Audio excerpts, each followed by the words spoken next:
আসসালামু আলাইকুম। এটিএন বাংলার সংবাদে সবাইকে স্বাগত জানাচ্ছি আমি ওয়াহিবা রাইয়ান। শুরুতেই বিআরবি কেবল সংবাদ শিরোনাম। শুধু নির্বাচন আয়োজন নয়, গণহত্যার বিচার ও সংস্কারের দায়িত্ব সরকারের। মন্তব্য রিজওয়ানা হাসানের। প্রতিবন্ধকতার কারণে প্রত্যাশা অনুযায়ী কাজ করা সম্ভব হচ্ছে না। জননন্দিত ব্যক্তির সম্মানজনক বিদায় নিশ্চিতে দ্রুত জাতীয় নির্বাচনের রোড ম্যাপ দাবি জয়নুল আবদিন ফারুকের। বিতর্কিত উপদেষ্টাদের অপসারণ দাবি। দেশের 7 অঞ্চলে ঝড়ের পূর্বাভাস, সমুদ্র বন্দরগুলোয় সতর্কতা জারি। আবহাওয়া অধিদপ্তরের। পাহাড়ি ঢল ও বৃষ্টিতে বিভিন্ন স্থানে তীব্র নদী ভাঙ্গন। সপ্তাহের ব্যবধানে আরেক দফা বাড়ল মুরগি ও ডিমের দাম। বেড়েছে কাঁকরোল, টমেটো ও পেঁপের মূল্য। সরবরাহ কম থাকায় দাম বাড়তেই বলছেন ব্যবসায়ীরা। শুনছিলেন বিআরবি কেবল সংবাদ শিরোনাম, এখন বিস্তারিত। শুধুমাত্র জাতীয় নির্বাচন আয়োজন নয়, এর পাশাপাশি জুলাই গণহত্যার বিচার আর সংস্কার করাও অন্তর্বর্তী সরকারের দায়িত্ব বলে জানিয়েছেন পরিবেশ উপদেষ্টা সৈয়দা রিজওয়ানা হাসান। নানা প্রতিবন্ধকতার কারণে অন্তর্বর্তী সরকার কাজ করতে পারছে না বলে অভিযোগ করেন তিনি। ঢাকা বিশ্ববিদ্যালয়ের সিনেট ভবনে প্রাণীবিদ্যা বিভাগের জাতীয় সম্মেলন শেষে সাংবাদিকদের পরিবেশ উপদেষ্টা এসব কথা বলেন। দায়িত্ব পালন করতে না পারলে সরকার তাদের পরবর্তী করণীয় নির্ধারণ করবে বলে জানান তিনি। আগামী জাতীয় নির্বাচন নিয়ে সরকারের অবস্থান আবারও স্পষ্ট করেন রিজওয়ানা হাসান। বলেন, প্রধান উপদেষ্টার ঘোষণা অনুযায়ী এই বছরের ডিসেম্বর থেকে আগামী বছরের জুনের মধ্যেই হবে নির্বাচন। এটা মোটা দাগের দায়িত্ব এবং তিনটাই কঠিন কঠিন দায়িত্ব। একটা দায়িত্ব হচ্ছে সংস্কার, একটা দায়িত্ব হচ্ছে বিচার, একটা দায়িত্ব হচ্ছে ইলেকশন। শুধুমাত্র ইলেকশন করবার জন্য তো আমরা দায়িত্বটা নিইনি, যেহেতু আরও দুটো দায়িত্ব আছে, আমরা সেগুলো আসলে পালন করতে পারছি কিনা। এই দায়িত্বটা পালন করা তখনই আমাদের পক্ষে সম্ভব হবে যখন আমরা সকলের সহযোগিতা পাব। এই প্রতিবন্ধকতাগুলোকে আমরা কিভাবে মোকাবেলা করব, আদৌ মোকাবেলা করতে পারবো কিনা, যদি মোকাবেলা করতে পারি কিভাবে করব, যদি মোকাবেলা করতে না পারি তাহলে আমাদের কি করণীয় হবে, আমরা সকলে মিলে এটা চিন্তা করছি। হ্যাঁ, আর প্রধান উপদেষ্টা যদি কোনো সিদ্ধান্ত নেন কোনো ব্যাপারে, আমি প্রথম থেকেই বলে এসেছি যে উনি একটা সময় দিয়েছেন, ডিসেম্বর থেকে জুনের মধ্যে নির্বাচন হবে। তার একদিনও এদিক সেদিক হওয়ার কোনো সুযোগ আমাদের পক্ষ থেকে নেই। জননন্দিত ব্যক্তির নিন্দিত হয়ে বিদায় নিতে না চাইলে অনবরত বিলম্বে জাতীয় নির্বাচনের রোডম্যাপ ঘোষণার দাবি জানিয়েছেন বিএনপি চেয়ারপারসনের উপদেষ্টা জয়নুল আবদিন ফারুক। জাতীয় প্রেস ক্লাবের সামনে নির্বাচন বানচালের ষড়যন্ত্রের বিরুদ্ধে রুখে দাঁড়াও শীর্ষক প্রতিবাদ সমাবেশে তিনি এ দাবি জানান। তিনি বলেন, নির্বাচনের রোডম্যাপ না দিলে দেশের অস্থিরতা আরও বাড়লে তার দায় ইউনূস সরকারকে নিতে হবে। কাদের পরামর্শে অন্তর্বর্তী সরকার কাজ করছে প্রশ্ন রেখে ফারুক বলেন, জনগণের প্রত্যাশা পূরণ না করে ডক্টর ইউনূস পদত্যাগের কথা ভাবতে পারেন না। এ সময় বিতর্কিত উপদেষ্টাদের অপসারণের দাবি জানান তিনি। নন্দিত লোকটি নিন্দিত হয়ে বিদায় নেন, আমরা মনে কষ্ট করি। আমরা তো চাই না আপনাদের পদত্যাগ, আমরা তো আপনাদের বসিয়েছিলাম। বাংলাদেশের মানুষ যে জন্য আন্দোলন করেছে, একটি নির্বাচনের জন্য 9টি মাস অতিবাহিত হলো, কেন এখনো নির্বাচনের ম্যাপ দেওয়া হচ্ছে না? অস্থিরতা কাটাতে হলে আপনাকেই অচিরেই, আজকে কালকে পরশুর মধ্যে হলেও আপনাকে নির্বাচনের তফসিল ঘোষণা করতে হবে।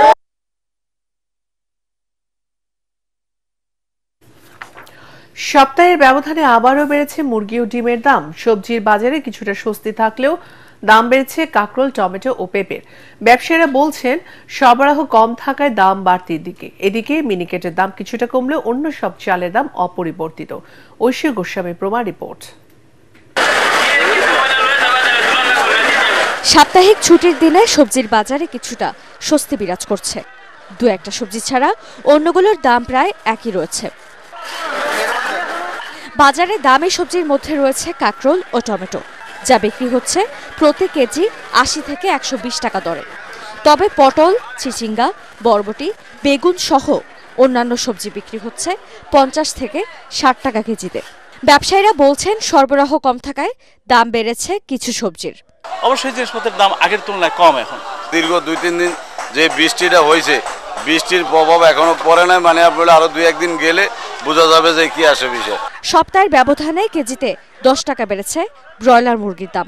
তবে সোনালী মুরগি পাওয়া যাচ্ছে আগের দামেই। এদিকে ডজনে 5 টাকা বেড়েছে ডিমের মূল্য। ব্যবসায়ীরা বলছেন পাইকারি বাজারে দাম বাড়ার কারণেই বেড়েছে দাম। আজকে 10 টাকা কেজিতে বাড়ছে, গতকালকে 50 টাকা বিক্রি করছে, আজকে 160 টাকা বিক্রি করতেছে। খুচরা পর্যায়ে হালকা একটু বাড়ছে, কিন্তু পাইকারি পর্যায়ে আগে রেডি আছে, মনে করো 1050, 1060, 70 টাকা করে। গত সপ্তাহের তুলনায় মিনিকেট চাল প্রতি কেজিতে 7 থেকে 8 টাকা কমেছে। তবে অন্য সব চালের দাম আছে আগের মতোই। সিজন আসার পরে মোটামুটি বাজারটা নিয়ন্ত্রণে আছে। আমরা আশাবাদী এরকম থাকলে ভালো, আমাদের জন্য ভালো, সাধারণ মানুষের জন্য ভালো। নিত্যপণ্যের বাজার স্থিতিশীল রাখতে সরকার পদক্ষেপ নেবে, এমনটাই প্রত্যাশা সাধারণ ক্রেতাদের। ঐশী গোস্বামী প্রমা, এটিএন বাংলা, ঢাকা। দেশের 7 অঞ্চলের উপর দিয়ে ঝড়ের পূর্বাভাস দিয়েছে আবহাওয়া অধিদপ্তর। সেই সাথে দেশের সব সমুদ্র বন্দরকেই 3 নম্বর স্থানীয় সতর্ক সংকেত দেখাতে বলা হয়েছে। এদিকে উজানের পাহাড়ি ঢল ও ভারী বৃষ্টিতে জামালপুরে যমুনা ও পুরাতন ব্রহ্মপুত্র নদের পানি বেড়ে বিভিন্ন এলাকায় দেখা দিয়েছে ভাঙ্গন। প্রতিনিধিদের পাঠানো ও চিত্রে আরো জানাচ্ছেন ফারহিন ইসলাম টুম্পা। উত্তর বঙ্গোপসাগরে ভারী মেঘের প্রভাবে বৃহস্পতিবার থেকে পটুয়াখালী সহ বিভিন্ন এলাকায় দিনভর থেমে থেমে মাঝারি থেকে ভারী বৃষ্টি হচ্ছে। এতে নদ নদীর পানির উচ্চতা বেড়েছে, উত্তাল রয়েছে সাগর। এ কারণে উপকূলীয় এলাকা এবং বন্দরগুলোর উপর দিয়ে ঝোড়ো হাওয়া বয়ে যাওয়ার শঙ্কা করছে আবহাওয়া অফিস। পায়রা বন্দর সহ দেশের সব সমুদ্র বন্দরকে 3 নম্বর স্থানীয় সতর্ক সংকেত দেখাতে বলা হয়েছে। সাবধানে চলাচল করতে বলা হয়েছে মাছ ধরা ট্রলারগুলোকে। আবহাওয়ার পূর্বাভাসে বলা হয়েছে দেশের 7 অঞ্চলের উপর দিয়ে 60 কিলোমিটার বেগে বয়ে যেতে পারে ঝড়। খুলনা, বরিশাল, পটুয়াখালী, নোয়াখালী, কুমিল্লা, চট্টগ্রাম এবং কক্সবাজার অঞ্চলের উপর দিয়ে ঘণ্টায় 45 থেকে 60 কিলোমিটার বেগে অস্থায়ী দমকা বা ঝোড়ো হাওয়া সহ বৃষ্টি বা বজ্রবৃষ্টি হতে পারে। এদিকে উজানের পাহাড়ি ঢল ও ভারী বৃষ্টিতে জামালপুরে যমুনা ও পুরাতন ব্রহ্মপুত্র নদের পানি বৃদ্ধি অব্যাহত রয়েছে। জিঞ্জিরাম নদীর পানি কমলেও এখনও তা বিপদসীমার 42 সেন্টিমিটার ওপর দিয়ে প্রবাহিত হচ্ছে।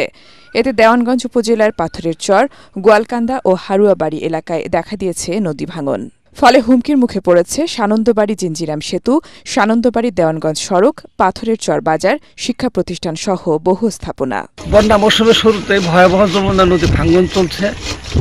অবিলম্বে কাছারিডোবা এলাকায় বালি ভর্তি জিও ব্যাগ ডাম্পিং না করলে এই এলাকাটা এবছর নদীগর্ভে বিলীন হয়ে যাবে। বন্যা শুরু হতে না হতেই নদী ভাঙন শুরু হচ্ছে। অবিলম্বে এই ভাঙন প্রতিরোধ না করলে হাজার হাজার একর জমি নদীগর্ভে বিলীন হওয়ার সম্ভাবনা আছে। গত 24 ঘণ্টায় যমুনার পানি বাহাদুরাবাদ ঘাট পয়েন্টে 3 সেন্টিমিটার, জগন্নাথগঞ্জ ঘাট পয়েন্টে 10 সেন্টিমিটার ও পুরাতন ব্রহ্মপুত্র নদের জামালপুর ফেরিঘাট পয়েন্টে 28 সেন্টিমিটার বৃদ্ধি পেয়েছে। তবে এখনও তা বিপদসীমার নিচে বলে জানিয়েছে জামালপুর পানি উন্নয়ন বোর্ড। ফারহিন ইসলাম টুম্পা, এটিএন বাংলা। জুলাই আন্দোলনের সুফল হিসেবে যারা উপদেষ্টা সহ বড় পদ পেয়েছেন ও রাজনৈতিক দল গড়েছেন তাদের শহীদ পরিবারের প্রতি আরও বেশি খোঁজখবর নেওয়া উচিত বলে মন্তব্য করেছেন বিএনপির সিনিয়র যুগ্ম মহাসচিব অ্যাডভোকেট রুহুল কবির রিজভী। যাদের রক্তের উপর এই অন্তর্বর্তী সরকার শহীদের লিস্ট তাদের কাছে নেই কেন, এমন প্রশ্ন তোলেন তিনি। বিএনপি ক্ষমতায় এলে জুলাই আগস্টে শহীদ এবং আহতদের সকলের পরিবারের দায়িত্ব নেবে রাষ্ট্র বলেও জানান তিনি। নরসিংদী সদর উপজেলার মেহেরপাড়া ইউনিয়নের চৌয়া এলাকার 24 ছাত্র জনতার গণ অভ্যুত্থানে শহীদ আরমানের পরিবারের লোকজনের সাথে সাক্ষাৎকালে সাংবাদিকদের সাথে এসব কথা বলেন তিনি। জাতীয়তাবাদী দল বিএনপির ভারপ্রাপ্ত চেয়ারম্যান ও আমরা বিএনপি পরিবারের পৃষ্ঠপোষক তারেক রহমানের নির্দেশনায় শহীদ আরমান মোল্লার পরিবারকে আর্থিক সহায়তার পাশাপাশি তাদের সর্বোচ্চ লেখাপড়ার দায়িত্বভার গ্রহণ করা হয়। এ সময় আমরা বিএনপি পরিবারের উপদেষ্টা, আহ্বায়ক, সদস্য সচিব ও সদস্যসহ বিএনপির স্থানীয় নেতৃবৃন্দ উপস্থিত ছিলেন। বিএনপির ভারপ্রাপ্ত চেয়ারম্যান এই দায়িত্ব নিয়ে আমাদের পাঠিয়েছেন, আমরা আপনাদেরকে সেটি জানালাম। ইনশাআল্লাহ বিএনপি যদি ক্ষমতায় আসে প্রতিটি শহীদ এবং যারা আহত হয়েছেন প্রত্যেকটি দায়িত্ব তখন রাষ্ট্র দায়িত্ব পালন করবে। তাদের প্রত্যেকেরই চিকিৎসার খরচ এবং যে পরিবারে যারা শহীদ হয়েছেন সেই পরিবারের দায়িত্ব রাষ্ট্র বহন করবে। দখল আর দূষণে বেহাল দশা নোয়াখালীর চৌমোহনী খালের। স্থানীয়দের দাবি, রাজনৈতিক প্রভাবশালীদের দখল ও স্থাপনা নির্মাণের কারণে এ খাল থেকে নামছে না পানি, বাড়ছে জলাবদ্ধতা। ফলে প্রতি বছরে ভয়াবহ বন্যার শিকার হচ্ছে এ অঞ্চলের মানুষ। খাল উদ্ধারে প্রশাসনের উদ্যোগ নেওয়ার তাগিদ এলাকাবাসীর। নোয়াখালী প্রতিনিধি সাইফুর রহমান রাসেলের তথ্য ও চিত্রে আরও জানাচ্ছেন ফারহিন ইসলাম টুম্পা।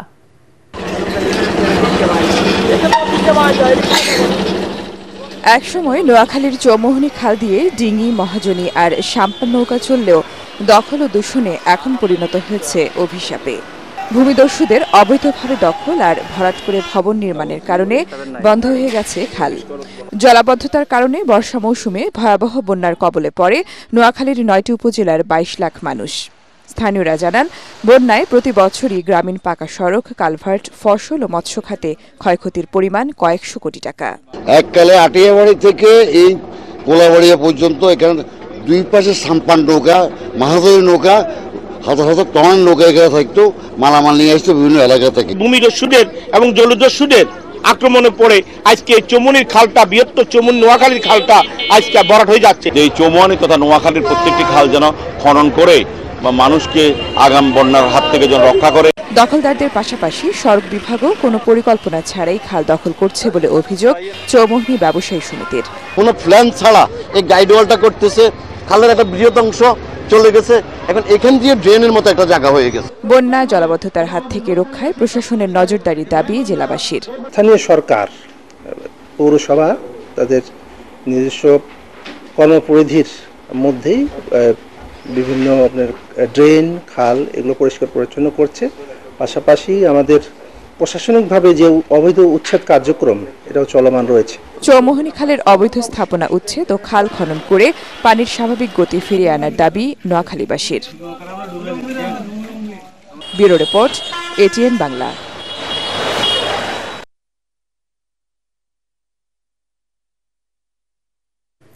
এখন আল রাফা ইসলামী ব্যাংক অর্থ সংবাদ।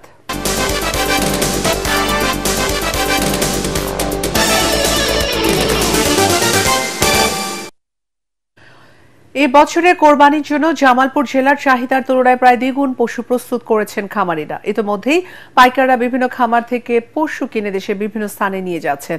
ভারতীয় পশু না এলে এবার লাভের আশা খামারিদের। এদিকে হবিগঞ্জের মাধবপুরে এক খামারে প্রাকৃতিক খাদ্য দিয়ে ১০০ ষাঁড় লালন পালন করেছেন। তার খামারে রয়েছে জেলার সবচেয়ে বড় গরু। বাহুবলী নামের গরুটির ওজন ১০৫০ কেজি। প্রতিনিধিদের পাঠানো তথ্য ও চিত্র নিয়ে রিপোর্ট করছেন আশিকুর রহমান। আসন্ন কোরবানি ঈদকে কেন্দ্র করে জামালপুরে প্রস্তুত রয়েছে প্রয়োজনের তুলনায় প্রায় দ্বিগুণ পশু। এরই মধ্যে দেশের বিভিন্ন স্থান থেকে ব্যাপারীরা এসে পশু কিনে রাজধানী সহ দেশের বড় বড় হাটগুলোতে নিয়ে যাচ্ছেন। জেলার খামারগুলোতে ৭০০ থেকে ৯০০ কেজির গরুর সংখ্যাই বেশি। তবে এবার জেলার সবচেয়ে বড় গরু শাহানশাহ। শহরের রশিদপুরে লাভলি অ্যাগ্রো ফার্মে ১০০০ কেজির এই ষাঁড়টির দাম ৬.৫ লাখ টাকা হাঁকছেন মালিক মোশাররফ হোসেন। এবার পশুর দাম কিছুটা বেশি। খামারিরা বলছেন, খাদ্যের দাম বেড়ে যাওয়ায় কোরবানির পশু লালন পালনে তাদের খরচ বেশি হয়েছে। খামার থেকে যদি বড় গরু বিক্রি করা যায় তাহলে একটু সুবিধা হয়, কারণ বড় গরু হাটে ঢাকা নিয়ে গেলে অনেক কষ্ট। আমাদের এবার মূল লক্ষ্য হচ্ছে মানুষের কাছে যেন আমরা নির্মিত চর্বিমুক্ত গরু এবং স্বাস্থ্যসম্মত গরু মানুষদের দিতে পারি, এই লক্ষ্যই আমাদের। খামারিদের সার্বিক সহযোগিতা করার আশ্বাস দিয়েছেন জেলা প্রাণী সম্পদ কর্মকর্তা। অন্যান্য বছরের নেই, এই বছর আমাদের জামালপুর জেলায় আমাদের কোরবানির পশু দেশের বিভিন্ন জেলাতে আমরা পাঠাবো এবং কোনো সমস্যা হবে না ইনশাআল্লাহ। এদিকে হবিগঞ্জের পিওর অ্যান্ড অর্গানিক ডেইরি ফার্মে ১০০টি ষাঁড় প্রস্তুত করা হয়েছে, যার মধ্যে সবচেয়ে বড় এবং আকর্ষণীয় ষাঁড় বাহুবলী। এর ওজন ১০৫০ কেজি। খামারির দাম হাঁকছেন ৮ লাখ টাকা। আমরা পরিষ্কার করে খাবার দিই, দানাদার, এরপরে দিচ্ছি আমরা সাইলেন দিই 12টায়, আবার আমরা দানাদার দিই ৪টার সময়, আবার রাত্রে আমরা প্রাকৃতিক ঘাস দিই। ২ বছর যাবত এগুলো আমরা করেছি। একটা গরু হলো সুলতান, একটা হলো রাজকুমার, একটা তুফান। সেই বড় গরুগুলা আমাদের খামারের যদি কেউ নিতে চান তাইলে আমরা হয়তো একসাথে বিক্রি করলে আমরা ২০ লক্ষ টাকা বিক্রি করে দেবো। ভারত থেকে গরু আমদানি না হলে দেশীয় গরু লালন পালনকারী খামারিরা লাভ হবেন বলে মনে করছেন এই কর্মকর্তা। ইন্ডিয়া থেকে গরু আসার কোনো তথ্য আমাদের কাছে নেই। তারপরেও যদিও এই সময়টা একটু চোরাকারবারি চক্র একটু সক্রিয় থাকে, যাতে না হয় তার জন্য আমরা পুলিশ প্রশাসন বিজিবির সাথে সার্বক্ষণিক যোগাযোগ রাখতেছি। প্রাকৃতিক খাদ্য দিয়ে লালন পালন করা পশু রোগমুক্ত এবং ক্রেতাদের চাহিদার শীর্ষে রয়েছে বলেও জানান তিনি।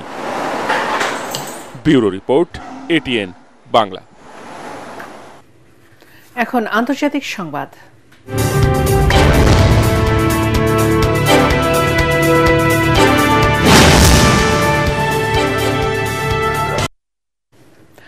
হার্ভার্ড বিশ্ববিদ্যালয়ে বিদেশি শিক্ষার্থী ভর্তির অনুমোদন বাতিল করেছে ডোনাল্ড ট্রাম্প প্রশাসন, যা উত্তর আমেরিকার সবচেয়ে পুরনো ও মর্যাদাপূর্ণ এই বিশ্ববিদ্যালয়ের সঙ্গে ট্রাম্প প্রশাসনের চলমান বিরোধকে আরও উস্কে দিল। মার্কিন হোমল্যান্ড সিকিউরিটি মন্ত্রী ক্রিস্টি নোয়েম সামাজিক মাধ্যম এক্সে জানিয়েছেন, হার্ভার্ড বিশ্ববিদ্যালয়ের student and exchange visitor programme সনদ বাতিল করা হয়েছে কারণ প্রতিষ্ঠানটি আইনের প্রতি শ্রদ্ধা দেখাতে ব্যর্থ হয়েছে। এদিকে হার্ভার্ড প্রশাসন এই পদক্ষেপকে আইন বহির্ভূত উল্লেখ করে বলেছে, বিশ্বের 140টিরও বেশি দেশ থেকে আসা শিক্ষার্থী ও গবেষকরা হার্ভার্ড ক্যাম্পাসকে সমৃদ্ধ করেন, যা যুক্তরাষ্ট্রের জন্য গুরুত্বপূর্ণ। 2023-24 শিক্ষাবর্ষে হার্ভার্ডে ভর্তি ছিল 6,700 জনেরও বেশি আন্তর্জাতিক শিক্ষার্থী। ট্রাম্প প্রশাসনের সিদ্ধান্তে তাদের ভবিষ্যৎ এখনো অনিশ্চয়তায় পড়েছে। শেষ করার আগে বিআরবি কেবল সংবাদ শিরোনাম আরো একবার। শুধু নির্বাচন আয়োজন নয়, গণহত্যার বিচার ও সংস্কারের দায়িত্ব সরকারের। মন্তব্য রিজওয়ানা হাসানের। প্রতিবন্ধকতার কারণে প্রত্যাশা অনুযায়ী কাজ করা সম্ভব হচ্ছে না। জননন্দিত ব্যক্তির সম্মানজনক বিদায় নিশ্চিতে দ্রুত জাতীয় নির্বাচনের রোড ম্যাপ দাবি জয়নুল আবদিন ফারুকের। বিতর্কিত উপদেষ্টাদের অপসারণ দাবি। দেশের 7 অঞ্চলে ঝড়ের পূর্বাভাস, সমুদ্র বন্দরগুলোয় সতর্কতা জারি। আবহাওয়া অধিদপ্তরের পাহাড়ি ঢল ও বৃষ্টিতে বিভিন্ন স্থানে তীব্র নদী ভাঙ্গন।